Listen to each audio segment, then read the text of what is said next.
să pierd.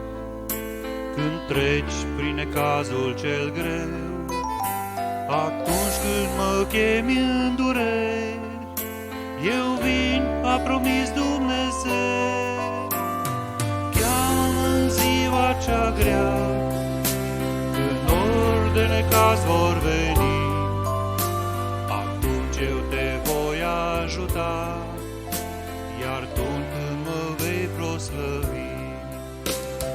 Cheamă-mă în ziua cea grea, când nori de necaz vor veni, atunci eu te voi ajuta, iar tu când mă vei proslăvi.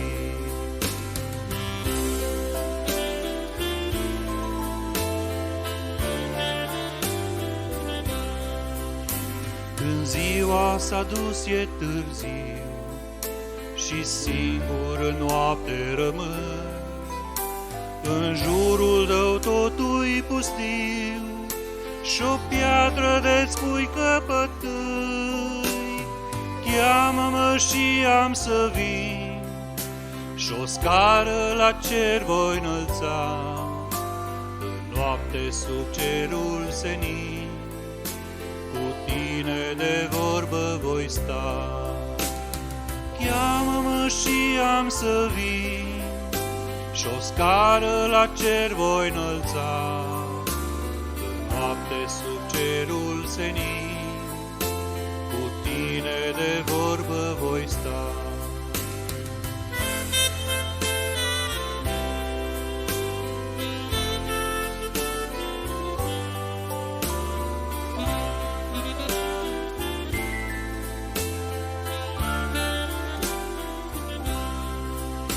Te simți de furtun clătinat și valul te împinge spre stânci, în jur mai auzi disperat un buie de ape adânci. Cheamă-mă în clipa cea grea, când valul lovește cumplit, în mine pe stâncă vei sta, furtuna privind liniștit. Cheamă-mă în clipa cea grea, când valul lovește cumplit, în mine pe stâncă vei sta, furtuna privind liniștit.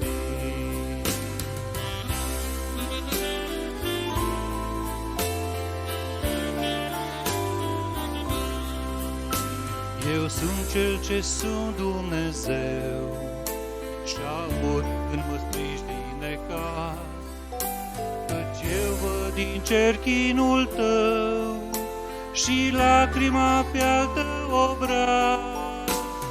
Crede și nu te îndoi, așteaptă în tăcere ajutor, căci eu lângă tine voi fi și chinul va fi mai ușor.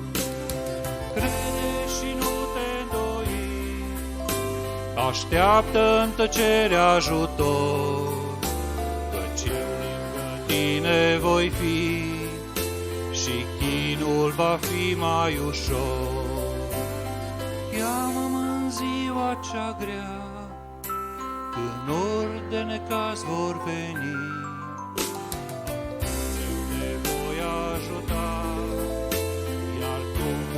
vei proslăvi.